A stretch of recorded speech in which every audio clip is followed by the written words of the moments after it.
I am working towards scoring a 99 percentile score on the GMAT Focus Edition, and I'm sharing every single minute of my GMAT prep on video. This is day 24 of my GMAT prep. Today I have two things on my agenda. First, I'm going to kickstart my preparation for two new question types from the Data Insight section of the GMAT Focus Edition: two-part analysis and table analysis. I am deliberately choosing to do that prep before I get to the second thing on my agenda today, which is to take the GMAT Focus official practice exam number 3 on MBA.com. The practice exam will help me continue to track if I'm making positive progress in my GMAT preparation. Putting in some prep effort before I get to the practice exam also makes sense to me, because that way I get to test if the improvements I'm identifying are actually translating into improvements on my test score. Improvements can manifest in two different ways. The measurable ways would be seeing an improvement in your percentile score or an improvement in your accuracy or velocity. Improvement can also show up in unmeasurable or intangible ways, such as feeling a little more comfortable, consistent, and confident in your answers. You can view both tangible and intangible improvements at a point in time, but ideally you want to see that improvement over an extended period of time to be able to claim that you've actually locked that in. If you have been tracking my progress till now, you know that I have more or less completed my preparation for the quant section of the GMAT, and I am in the middle of my data insights preparation. In line with that, and in light of my past performances on the GMAT Focus practice exams, my expectation from the practice exam today is to be able to score a 100th percentile score on the quant section and at minimum a 90th percentile score on the data insights section. In an ideal world, I would like to see a pattern of improvement in my week over week practice exam scores. But since I already scored in the 96th percentile score on the data insights section last week, my goal is to maintain some consistency on the percentile score and see some improvement on the velocity front. After all, it is velocity that I've been struggling with the most on the data insight section. Hence, 90th percentile is a conservative target. A more aggressive target would be somewhere between the 96th and 99th percentiles. Since I have not invested any time yet on preparing for the verbal section, I will just continue to see my performance on that section as a baseline. I'm also going to change things up a little bit on the practice test today. I plan to attempt the data insight section first, just so I'm starting the practice exam with a fresh mind. MSR or multi-source reasoning questions have been blowing my fuse recently, and I just want to see what kind of emotional and cognitive difference it makes if I take the data insight section up front. With that said, it is now time for me to get into my data insights preparation with a focus on two-part analysis and table analysis questions. I will spend a few minutes designing my practice sets and then jump straight in to solve through some of them. Let's get going. Alright, so that was about 2.5 hours. I attempted two sets of two-part analysis questions and one set of table analysis questions within that time frame. I also spent some time checking my answers and then thinking about what I could have done better. Let's talk about each practice set one at a time. My first practice set for today was for the two-part analysis question type. I went through the set in about 30 minutes and solved 7 questions. Of those 7 questions, I answered 6 questions correctly. The one question that I answered incorrectly was identified as being hard, and the challenge I ran into was answering one of the two parts of the question incorrectly. Even on reattempt, I am unable to answer it correctly, so it is clear that I'm missing some line of logic on this one. So I will put it in the freezer and return to it in the future. The questions I did answer correctly seemed very straightforward, at least from a solutioning perspective. So I know that I need to think about how to boost my velocity on these questions. Then let's talk about the second practice set, which was also for the two-part analysis question type. This one took me 26 minutes and I solved through 6 questions within that time frame. I answered one question incorrectly. Once again, I was unable to crack this question even on reattempt. So this also goes into the freezer for a revisit in the future. For what it's worth, this question also was identified as being a hard question. Let's talk about both these practice sets together a little bit. Across both these problem sets, which together consisted of 13 questions, I only ran into 3 hard level questions. Of those 3, I actually answered 2 of them incorrectly. So clearly, as far as the two-part analysis question type is concerned, I am running into some kind of trouble with hard questions. The bigger challenge is that even when I reattempt these questions, I am unable to crack a clear way to solve them. So that is indicating that there is something fundamentally wrong in the way I was approaching these two problems. I also noticed that right now I am struggling more on questions which tend to lean more heavily towards towards skills like critical reasoning and reading comprehension, which are more commonly tested on the verbal section of the GMAT. Obviously, I have not invested a single minute into preparing for the verbal section yet. So maybe once I invest more time there, my performance on data insights questions that use the same skills will also improve. We will have to wait and see. Let me also talk about a couple quick principles I identified to boost accuracy on the two-part analysis question type. The biggest one for me is organizing information. Organizing information on the two-part analysis question type means something very different from organizing information on questions from the quant section. Also, on the two-part analysis question type, organizing not only applies to the information you are capturing from the question, but also to the solutioning approach that you are taking to solve the question. This is not a tutorial video, so I'm not going to dive deep into that principle. On that note, you can also hit the subscribe button and bell icon so that when I do come around to posting a deeper video on this topic, you get notified. Principle number 2 is commit and persist. In my view, intellectual persistence is going to be a big thing on the two-part analysis question type. Most of these questions involve working through a bunch of information and several scenarios. So if you are in the habit of giving up on questions 1 to 2 minutes in, you're not going to be able to get through any of them. Now let's talk about my third practice set for the day, which consisted of table analysis questions. This practice set took me 30 minutes to get through, where I answered 7 questions in total.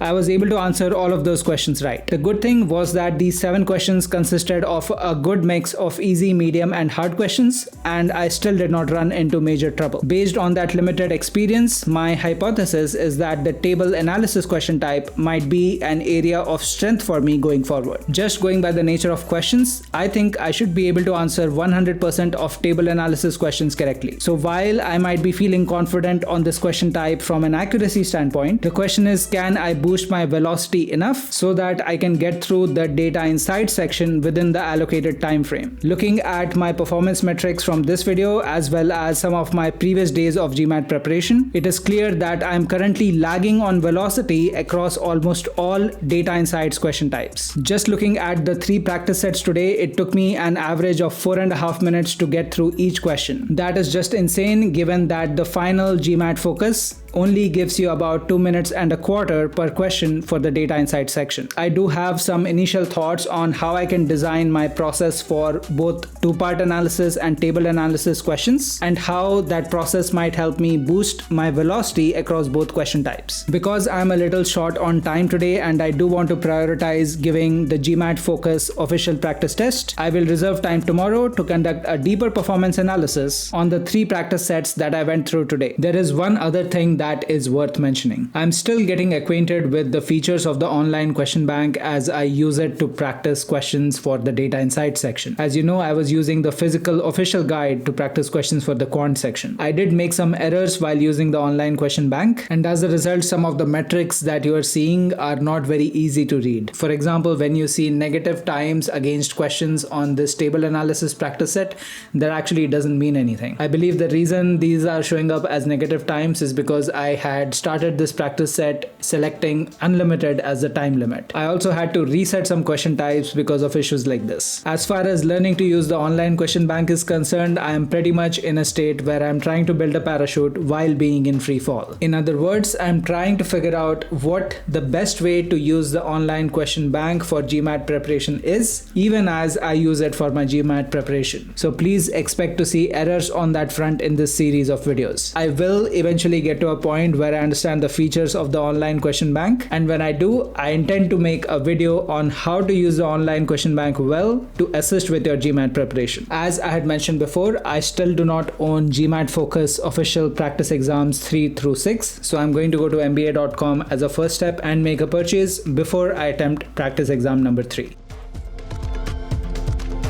As you can see, I just made a purchase of the GMAT Focus official practice exams 3 through 4. Now, you will get an activation code for this in your email that you'll have to go and enter at a particular link, which is also in the email. The big thing to remember is the caveat that you're seeing on the screen. The purchase only allows you to take each of these practice exams 2 times each. What you're seeing here is consistent with the experience that I had with the practice exams on my previous GMAT as well.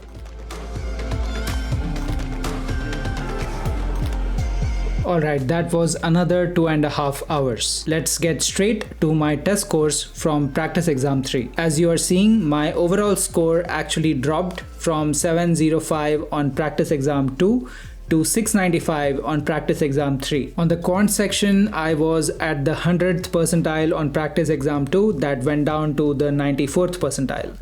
On the verbal section, I was at the 79th percentile earlier, and that went up to 99th percentile.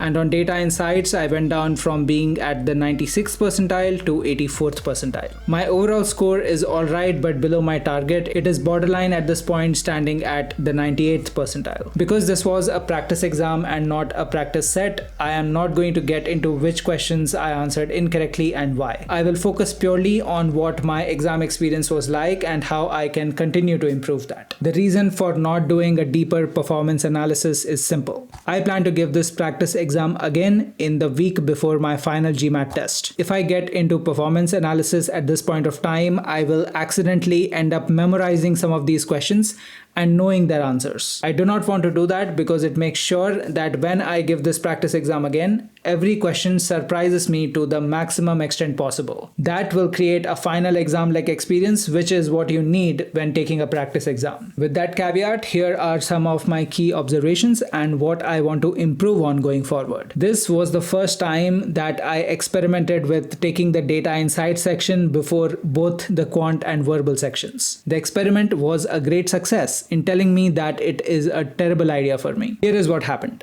I was only able to solve through 16 questions on the data insight section within the allocated 45 minutes. To begin with, I lost a large amount of time on the first question itself. My brain froze for a few seconds, then I got lost in the details of the question, and then eventually I was confused by my own notes. The question wasn't a simple one, so I was not able to get to an answer easily. By the time I moved to the next question, I was already about 6 to 7 minutes into the section. Moving from there, I had spent 20 minutes on the first 5 or 6 questions. That's approximately 50% of the total time available spent on 30% of the questions that need to be solved. From there, I did pick up the pace and I was able to get through about 10 questions in the next 25 minutes or so. If I had been able to maintain the accelerated pace I had on the second half of the section throughout the entire section, I would have probably gotten through to question 18 or 19 on the data insight section. That doesn't mean my accuracy would have been great, but at least from a velocity standpoint, I would have been doing well. Of course, that comes with an accuracy to velocity trade-off. Given where I'm at in terms of my data insights preparation, I don't think I can recover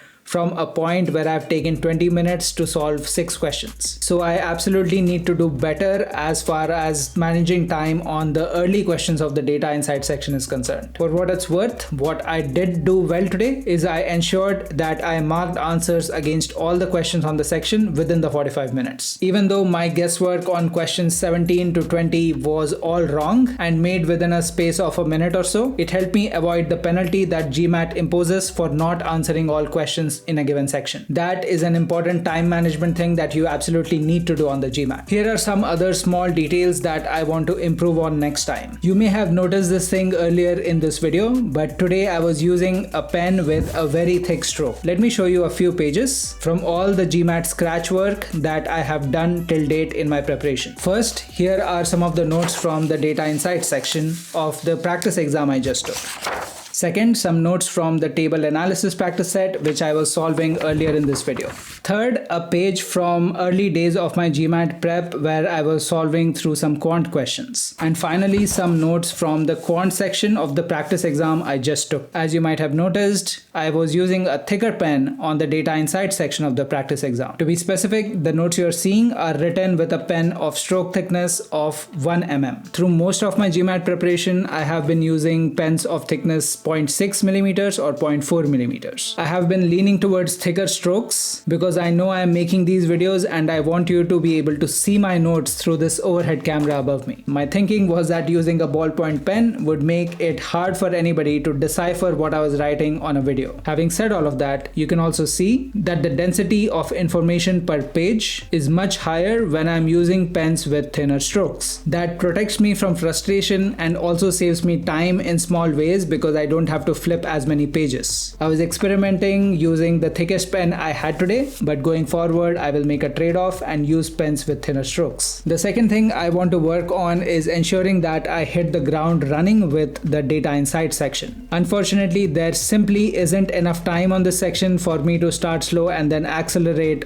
over the course of a few questions. Because of that, data insights is not going to be the first section that I'm going to take on my GMAT exam, or any of my practice exams going forward for that matter. I'm yet to determine if it will be my second or third section. More experimentation over the course of the next few practice tests will help me figure that out. Now let's talk about the quant section of the practice exam. Honestly, I don't know why my score dropped to the 99th percentile. Looking at the metrics, it looks like I only answered one question wrong. In a way, that's a good thing because it tells me that if I had answered that question right, I could have hit a 99th or even a 100th percentile score on the quant section. This might also have something to do with the GMAT algorithm, and I don't see a point in speculating how that plays into my score today. Overall, it's clear that I cannot lower my guard on the quant section either, and I need to do my best to answer all questions correctly. Lastly, talking about the verbal section, one thing that worked well for me today is that after a point, I just decided I was going to do things in my head. Initially, I was very deliberate in writing things down and taking notes till question 8 or so. But by the time I got to question 9, I realized I was running out of time. But then I just made a switch in my brain and I said, screw this, I'm going killer mode on this section today. And you can also see that in my response time for all the questions that followed. Interestingly, I not only responded to all the questions after question 9 faster, but I also answered all of them correctly, which is great. The acceleration helped me get into a state of flow, and hence I was very focused on what I was looking at on the screen. That's probably what helped me perform well on that part of the verbal section. Just to connect this back to another point I was making on the data insight section, this is what I mean by hitting the ground running. I want to take that killer instinct and state of flow which I had in the second half of the verbal section